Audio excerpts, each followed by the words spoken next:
देखिए इसके पहले हमने ये पॉइंट को कवर किया था, फिलहाल सरसरी निगाह से इसको देख लीजिएगा, फिर ये वाला ये फिगर याद रखिएगा, ठीक है।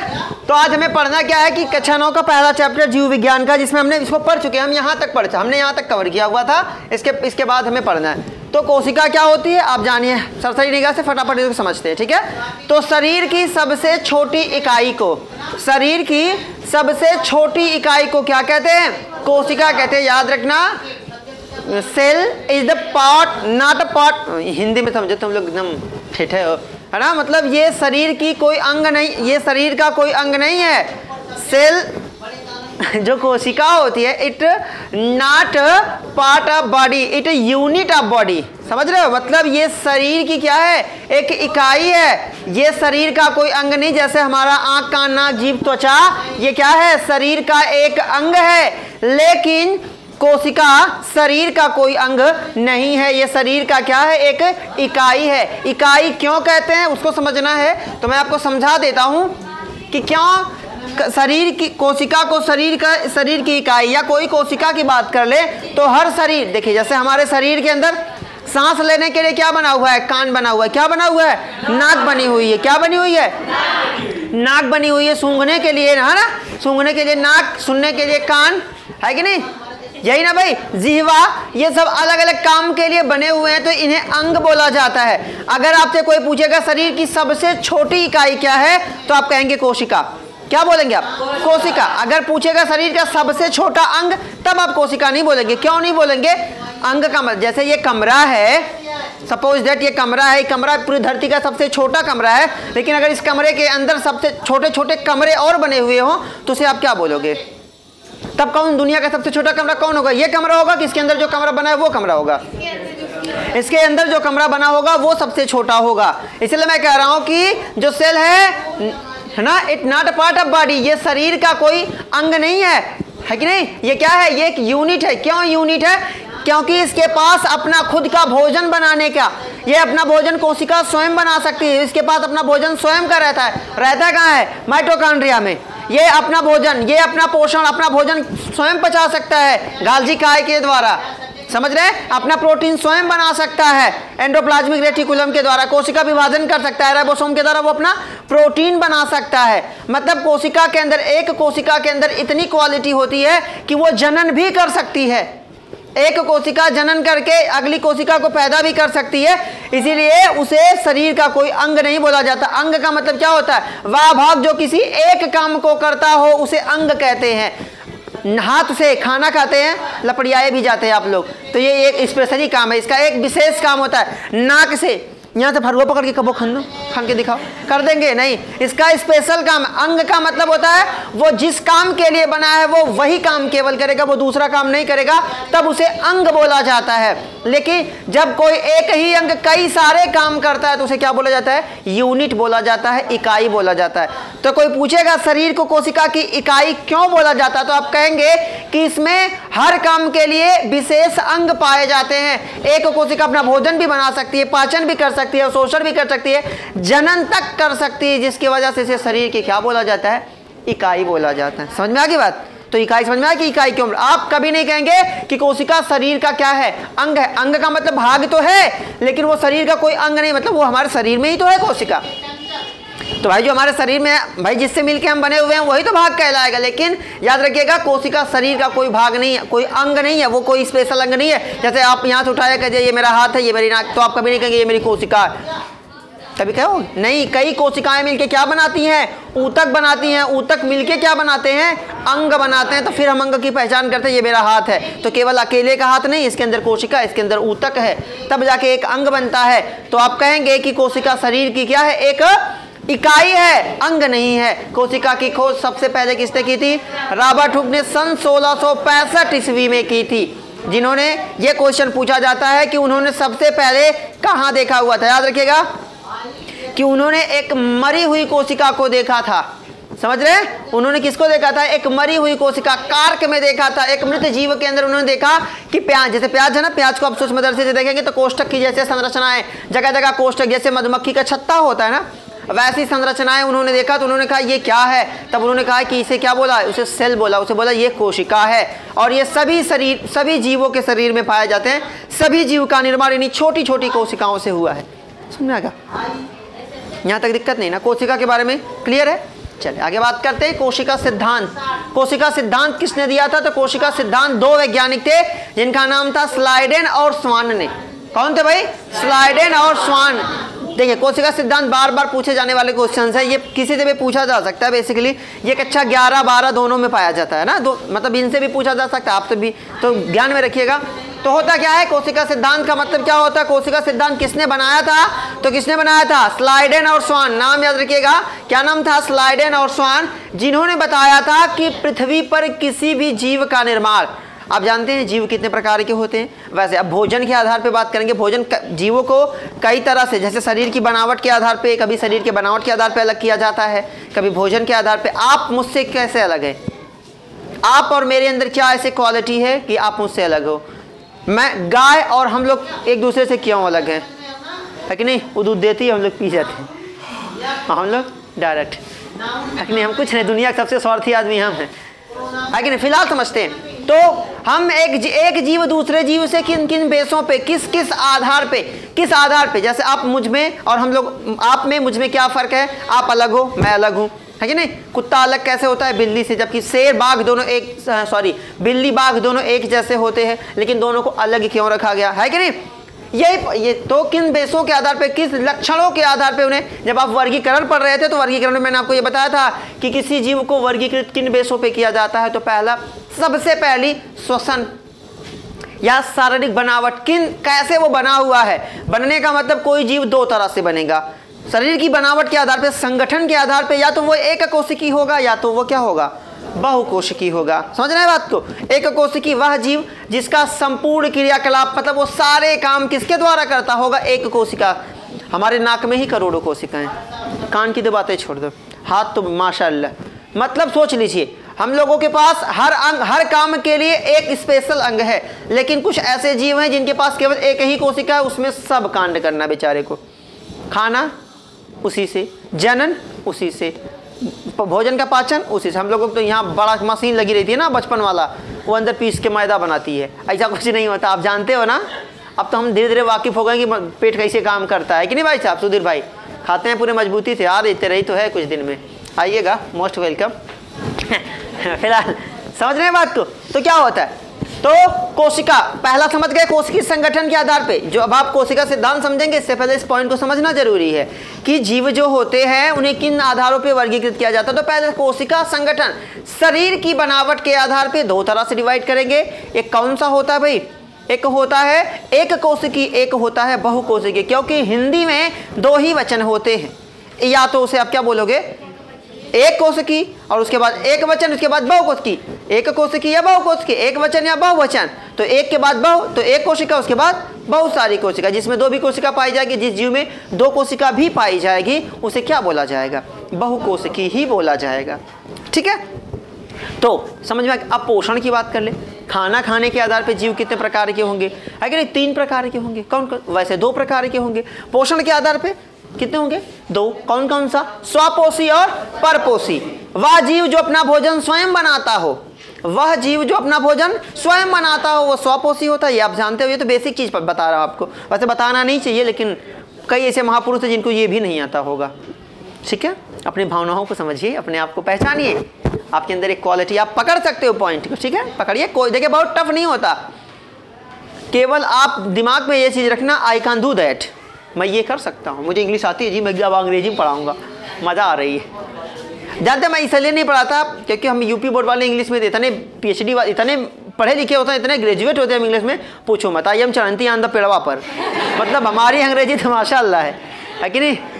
कोई टीचर मिल भी जाता तो हम उसकी बात लगा देते। एक हम लोग जब पढ़ते थे तो टीचर हम लोगों को पढ़ाने आए थे, उनका नाम क्या था उनका, चलिए नाम से क्या रखना है, तो उन्होंने कहा कि तुम कोई सेंटेंस लेके आओ, हम तुमको ट्रांसलेट कर देंगे, कुछ भी लेके आओ। लड़के भाई हम लोग बचपन, वो होता है ना बचपन में, लास्ट वाला पन्ना ढूंढ के जाते, सर जी देखिए बता देते हैं, एकदम आखिरी पन्ना ढूंढ के आएगा। अभी पहले का जो पढ़ाया गया ना, जो पहले का पढ़ाया गया उसको हम ढूंढते ही नहीं।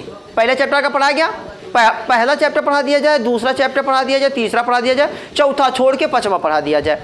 और प्रिंसिपल आके पूछेंगे कितना चैप्टर पढ़ा गया, क्या पढ़ा गया है, चौथा पढ़े नहीं किए, इसका मतलब तुमको पहला दूसरा तीसरा और पांचवा तैयार है, चौथे के इंतजार कर रहे हैं, है ना। हम इतने मतलब समझ लीजिए प्रकांड विद्वान होते हैं हम, है कि नहीं। तो पहुंचा तो भाई आए, उन्होंने कहा, तो एक लड़का खड़ा हुआ भाई एकदम, सर जी मेरा ट्रांसलेशन है एकदम। भाई तो भाई मज़ा आती है पूछने में, पूछा, सब लोग उसको देख रहे हैं। सर जी घोड़ा सड़क पे भड़क के हिनीनाक छनछनाक पनपनाक भाग गया, मतलब अच्छा। अब बंदे ने हार भी नहीं मानी, उन्होंने बताया, लेकिन वो पनपनाना का नहीं आता है भाई। पनपनाना क्या होता है, उसका हिंदी, उसका शुद्ध हिंदी बताइए। अब हम लोग ऐसे ही जाएंगे, सर जी मूस जो था वो गोईठी में सरसरा घुसुक रहा था, अब सरसरा घुसुक रहा था, उसका मतलब क्या होगा भैया, उसका हिंदी बताइए, उसकी हिंदी क्या होती है, तब ना हम जाने। अब हम उसकी हिंदी खुद ही नहीं, आप खुद ही नहीं जानते उसका एक्चुअल में हिंदी क्या होगी। जब हिंदी नहीं मालूम होगी तो उसे ट्रांसलेट बंदा कैसे करेगा, है कि नहीं। तो फिलहाल बेसिक समझिए, तो समझ गए, यहाँ तक समझ गए। आगे बात कर लेते हैं। तो पोषण के आधार पर जीव कितने प्रकार के, 2 प्रकार के। कौन कौन सा, स्वपोषी परपोषी। तो हम किस में आते हैं, हम परपोषी में। वह जीव जो अपना भोजन, जो भोजन के लिए दूसरों पर निर्भर रहता है, वो क्या कहलाता है, परपोषी कहलाता है। ये तो हो गया पोषण। भोजन के आधार पर जीव 3 प्रकार के, एक होता है शाकाहारी, एक होता है मांसाहारी, एक होता है सर्वाहारी। केवल जो साग सब्जी खाता है वो क्या कहलाता है, शाकाहारी। जो केवल मांस खाता है वो क्या कहलाता है, और जो शाक और मांस दोनों खाता है वो क्या कहलाता है, जिसमें हम आते हैं। हम दुनिया के किसी जीव को नहीं छोड़ा, हमने तो शायद कुछ ऐसा बचा होगा जिसको छोड़ा होगा, शायद कुछ ऐसा बचा, शायद, समझ रहे हैं ना बात को, मतलब शायद में, मतलब हमने दुनिया के कोई ऐसा जीव नहीं जिसको मानव ने ना खाया हो। क्या नहीं खाया है भाई, मानव ने मानव को नहीं खाया। चलो वेस्ट इंडीज चलते हैं, बिरयानी बन जाएंगे हम 5 मिनट में बनेंगे। आपने पेपर में नहीं देखा था, वो मानव की उंगलियां आई थी किसी के खाने में, आया था ना किसी जब वो खाना सर्व कर रहा था, मतलब दे रहा था, तो देखा कि भाई उंगली आ रही, तो कहा लगता है कोई नया डिश बना होगा। समझ रहे हैं बात को।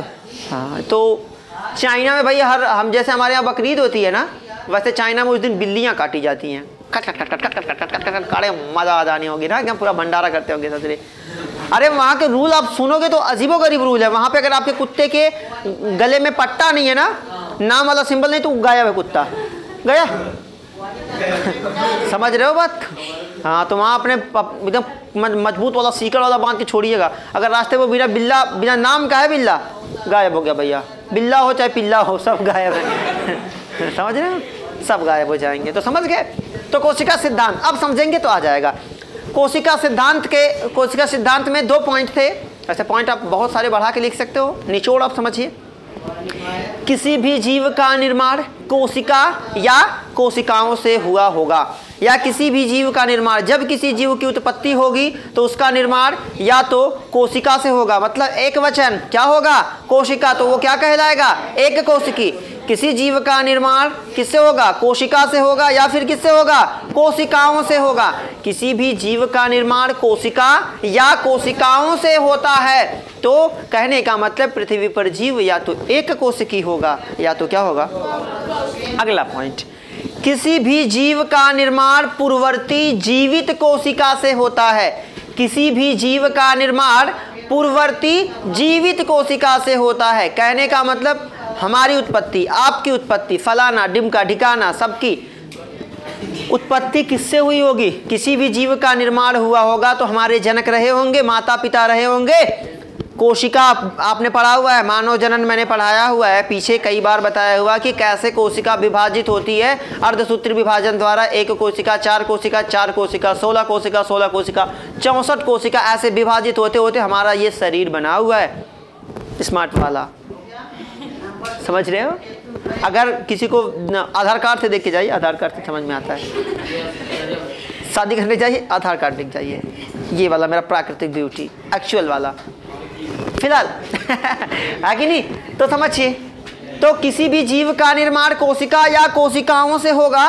फिर किसी जीव का निर्माण किससे हुआ होगा, पूर्ववर्ती जीवित कोशिका से। अगर किसी जीव की उत्पत्ति हुई है तो उससे पहले कोई कोशिका जीवित रही होगी, या तो कोशिका रही होगी या तो कोशिकाओं, मतलब या तो एक कोशिका रही होगी। अगर एक कोशिकी जीव का जन्म हुआ तो उससे पहले एक कोशिका जीवित रही होगी।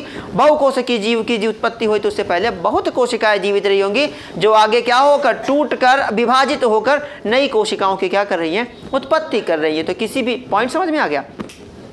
मतलब पृथ्वी पर कोई जीव है, अगर उसका निर्माण हुआ होगा तो या तो एक कोशिका से हुआ होगा या तो बहु मतलब कई कोशिकाओं से हुआ होगा। कहने का मतलब पृथ्वी पर जीव दो प्रकार के पाए जाते हैं, या तो वो एक कोशिकी होंगे या तो वो बहुकोशिकी होंगे। ठीक है, आगे जब आप जीवों का वर्गीकरण पढ़ेंगे तो आप उसमें डिवाइड किया जाएगा उसमें कि एक कोशिकी में भी कई आते हैं, बहुकोशिकी में भी कई आते हैं, उनको कई संघों में बांटा जाता है, कई जगतों में बांटा जाता है। लेकिन आपको वो नहीं पढ़ना, आपको केवल इतना ही पढ़ना है। ठीक है, तो कोशिका सिद्धांत समझ में आ गया। दूसरा, किसी भी कोशिका का निर्माण पूर्ववर्ती, उससे पहले वाली जो कोशिका जीवित रही होगी उससे उसका निर्माण हुआ होगा। ठीक है, आगे बात करते हैं कोशिका की माप। कोशिका किस किस आकार की पाई जाती है, तो हमारे शरीर की बात कर लें। ठीक है, हमारे शरीर पूछेगा मनुष्य में सबसे छोटी कोशिका कौन सी होती है, तो पुरुष के शुक्राणु की कोशिका सबसे छोटी कोशिका होती है। शरीर की सबसे लंबी कोशिका कौन सी होती है, तो तंत्रिका कोशिका, न्यूरॉन। शरीर की सबसे लंबी कोशिका कौन होती है, तंत्रिका कोशिका, याद रखिएगा। अब पूछ देगा कोशिका कई आकार की पाई जाती है, गोल भी पाई जाती है, शतकोणीय मतलब 7 कोण, नहीं बचपन में पढ़ा था, खाली क्या बोलते हैं उसको, कैसे था भाई, खाली ना बैठो कुछ तो करो, पता नहीं कैसे शतकोण बना के रंग भरो, है ना, ऐसा ही कुछ था भाई। बचपन वाला है, कोई किसको याद रहता है, लेकिन मज़ा आता था बचपन में पढ़ने का, मज़ा कुछ और आता था। लिखा रहता था काली कोयल बोल रही है, डाल डाल पे डोल दे, कोई पूछ देता काली कोयल कहाँ लिखा है, रुको कोयल, काली वाले को कोयल बताते थे तो कहीं यहाँ डोल रही है वो कोयल है, मतलब आता थोड़ी था। हम लोग जब पढ़ते थे बचपन में तो हम लोगों को एक पोएम रहती थी, वो कैसी थी भाई, जामुन है क्या काली काली लटक रही है डाली डाली, तुम ठहरो मैं ऊपर जाऊँ डाल पकड़ के खूब हिलाऊं, अब बीच में जामुन कहाँ लिखा है। भैया ये तो अलग है। अच्छा, हम लोगों को जिस हिसाब से हम लोगों को कूटा जाता था, अगर आप लोगों को कूटा जाएगा तो आप भैया झगड़ा कर लोगे। ऐसे पढ़ते रहते तो धड़ाके पीछे पड़ता खोपड़ी पे, ऐसे देख के फिर लगे हैं भैया, फिर लगे, क्या करना मजबूरी है, अगर इधर देख लिया तो फिर इधर से पड़ेगा, क्या देख रहा मैडम, है कि नहीं, ये पढ़ाई होती थी। आज के लड़के क्या, हम लोगों में कंपटीशन होता था, आज के लड़कों में कंपटीशन नहीं रह गया। आप कंपटीशन, नई जनरेशन ज़्यादा स्मार्ट है, ज़्यादा स्मार्टनेस के चक्कर में हम खत्म हो जाएंगे। तो बढ़िया से ये वाला फिर ये वाला फिर ये इसके लिए पूछो कौन दिक्कत ना, ये बढ़िया से लगाते हैं, मेंटेन करना, वेल मेंटेन, और इसको कभी वॉश नहीं करते। ब्रेन वॉश करना सबसे आसान तरीका, सबसे बेटर तरीका है। कभी मेडिटेशन करते हो, ध्यान लगाते हो, कभी नहीं लगाते, फुर्सत नहीं है आपके पास। मैं आपको बता रहा हूँ बेसिक चीज़ें, कॉन्सेप्ट बता रहा हूँ, बेसिक चीज़ें बता रहा हूँ, ये आपको करना चाहिए। सबसे पहले सवेरे उठो, अपना हाथ देखा करो, देखते हो, अच्छी बात है, बहुत अच्छा, बेस्ट ऑफ लक, सभी लोग देखते हैं, क्या बात है। इस देखिए हम वो हिंदू धर्म में कहा जाता है ना, ये इसको हाथ अपने सबसे पहले सो के उठे, किसी को ना देखें, सबसे पहले अपना हाथ देखें, क्योंकि इंसान जब पैदा होता है तो उसकी मुट्ठी बंद होती है, मर के जाता, दिखा के जाता है, कुछ नहीं लेके गया बेटा, कमाया करोड़ों रुपए। श्रीदेवी मर गई, कितना लेके गई थी, 1 रुपये कितना बनाया था उन्होंने, अरबों खरबों की प्रॉपर्टी बंदी के पास, है ना, बंदी के पास थी, लेकिन कितना कमाया, लेके गया किसना, एक भी नहीं। तो लड्डू लेके गए वो पहुँचने वाला, वो पहुँचा नहीं, खा नहीं पाएंगे, वो जाके जल जाना है, फेंक दिया जाएगा, सोच लीजिए। ठीक है, तो सबसे पहले अपना हाथ देखा करिए। मेडिटेशन करना, मेडिटेशन का मतलब ध्यान लगाना। ठीक है, मतलब देखिए जब मनुष्य पैदा होता है ना, तो जिस जगह मनुष्य, जब जो गर्भ होता है वो इस जगह होता है कि वहाँ पे देखिए, अभी कभी आपको बताऊंगा कि कैसे कैसे बच्चे का डेवलप होता है, कैसे कैसे बच्चे का विकास होता है। तो जब जन्म का समय आता है ना, तो वो बच्चा ऐसे पहले ऐसे नॉर्मली रहता है, फिर बाद में वो उल्टा होता है, समझ रहे हैं ना। जब प्रसव मतलब पैदा होने से पहले वो बच्चा उल्टा होता है, तो उस समय उसे बहुत तकलीफ होती है, तो वो भगवान से प्रे करता है कि मुझे यहाँ से बाहर निकालिए और मैं बाहर जाके आपकी पूजा करूँगा। फिर बाहर आया तब मम्मी पकड़ाई शहद, अब क्या है, अमूल, इस पर एक दूध, थोड़ा सा बड़ा हुआ है कि नहीं, चले छैया मोबाइल आ गई, है कि नहीं, उसके बाद और बड़ा होगा बाइक हो गई, उसके बाद 4 व्हीलर हो गया, भगवान की भक्ति करना वो भूल गया। फिलहाल मैं साहित्य नहीं बता रहा हूँ, हमें मानना पड़ेगा भाई भगवान नहीं है तो सृष्टि चल कैसे रही है, हम मरते क्यों हैं, साइंस बता दे। अगर मर गए तो जिंदा कर लो, रोबोट बना देंगे, लेकिन मरे हुए इंसान को जिंदा नहीं कर सकते आप, समझ रहे बात को। तो फिलहाल मैं क्या बता रहा था, क्या कहाँ से कहाँ चला गया, है ना। तो हमें थोड़ा मेडिटेशन, ध्यान का मतलब जानते हैं, कभी एकदम अस्थाई बैठो, भोजपुरी में जिसको कहते हैं पलथरिया मार के, एकदम बढ़िया बैठो, एकदम आराम से हाथ जोड़ो, एकदम आराम से सांस लो, कभी तो सुकून की सांस लो मेरे प्रभु। सवेरे सो के उठो, मुझे काम करना है, लिखना है, भैंस का गई मम्मी बुलाई है, पापा बुलाए हैं, फलाना ढिमका, ये फला, ये काम करते करते स्कूल आए, पढ़ेंगे, घर जाएंगे, भागेंगे, दौड़ेंगे, कभी आपने अपने लिए टाइम नहीं दिया हुआ है। फिर शादी हो जाएगी, फिर अब उसको देखो, बाबू बीमार है, वो बीमार है, फलाना मम्मी, लगे रहो भैया, बीमार है, बीमार रहेंगे, कब पढ़ेंगे आप, अपने लिए कब टाइम निकालेंगे।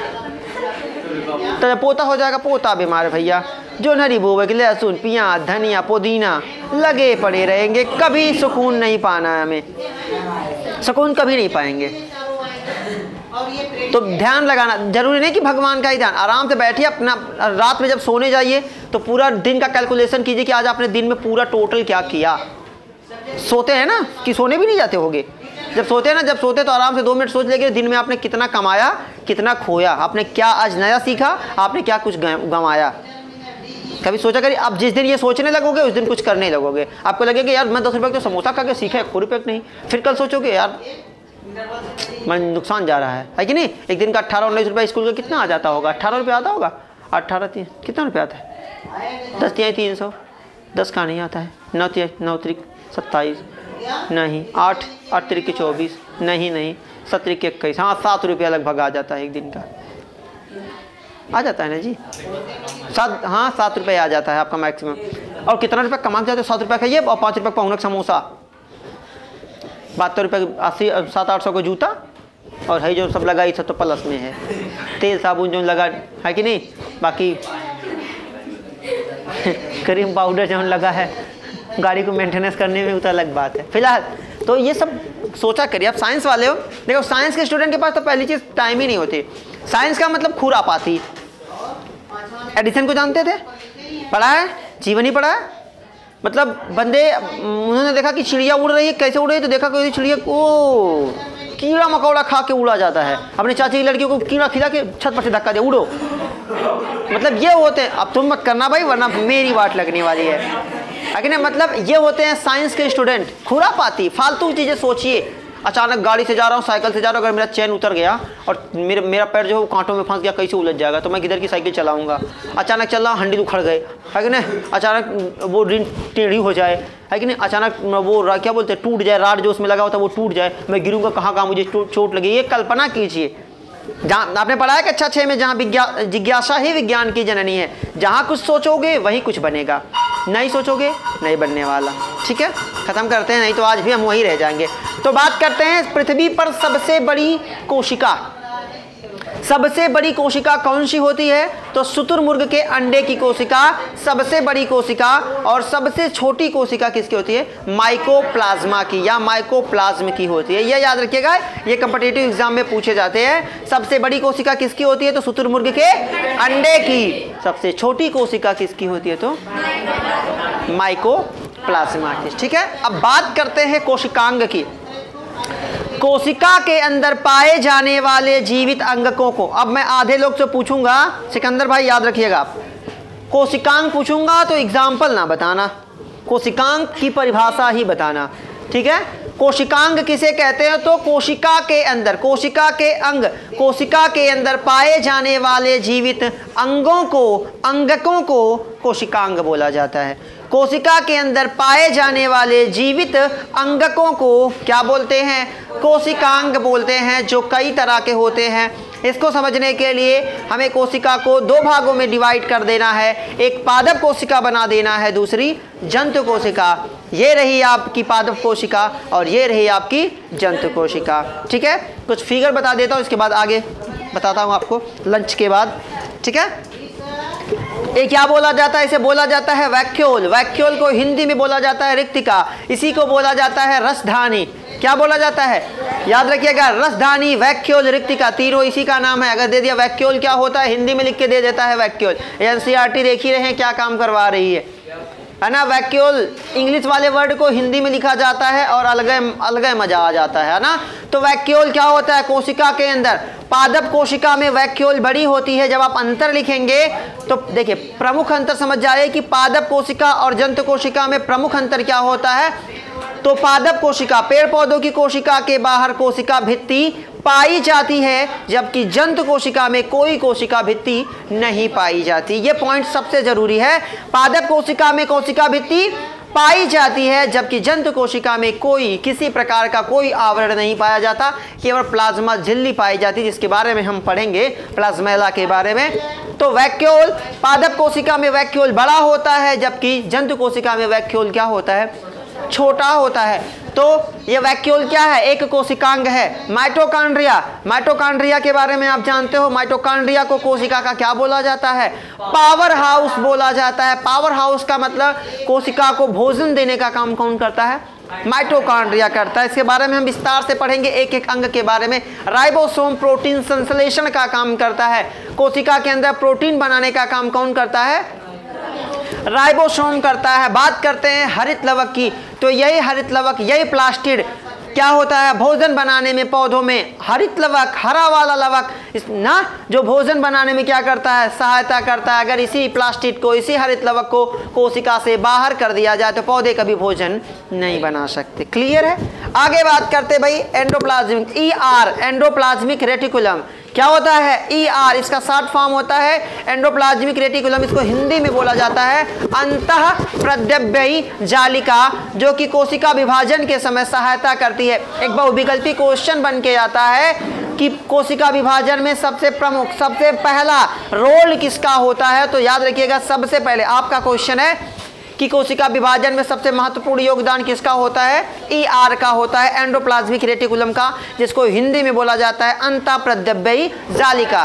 यह याद रखिएगा, एक नंबर का बहुविकल्पी क्वेश्चन है। ठीक है, राइबोसोम मैं आपको बता ही चुका हूं। राइबोसोम क्या होता है, क्या काम करता है भाई? प्रोटीन संश्लेषण, प्रोटीन बनाने के लिए राइबोसोम काम में आता है। हरित लवक समझ ही गए होंगे। ठीक है, बात करते भाई आगे, इधर बात करते हैं क्रोमेटिन धागे की। तो यही क्रोमेटिन धागे, केंद्रक देख रहे हैं ना, ये केंद्रक है, ये कोशिका को आकार देने का काम करता है। केंद्रक के अंदर एक संरचना पाई जाती है जिसे केंद्रिका बोला जाता है। इसके बारे में हम पढ़ेंगे। इसके बाद एक देखे थे ना, जैसे लग रहा है कि चूहा चल रहा है, तो ये क्या है? क्रोमेटिन धागे हैं। इसे क्या बोला जाता है भाई? क्रोमेटिन धागे। यही क्रोमेटिन धागे आगे चल के संघनित होकर, संघनन करके किसका निर्माण करते हैं? गुणसूत्र का निर्माण करते। गुणसूत्र के बारे में तो आप जानते ही होंगे। जीन क्या बनाता है? DNA। DNA क्या बनाता है? गुणसूत्र। गुणसूत्र भाई, अगर गुणसूत्र, एक गुणसूत्र कम हो गया, इसके बारे में तो आप पढ़े ही होंगे, अलग ही जीव हम हो जाने हैं। ठीक है, बाकी इसको नोट कीजिएगा। बेस्ट ऑफ लक, अगले वीडियो में इसको बताता हूँ।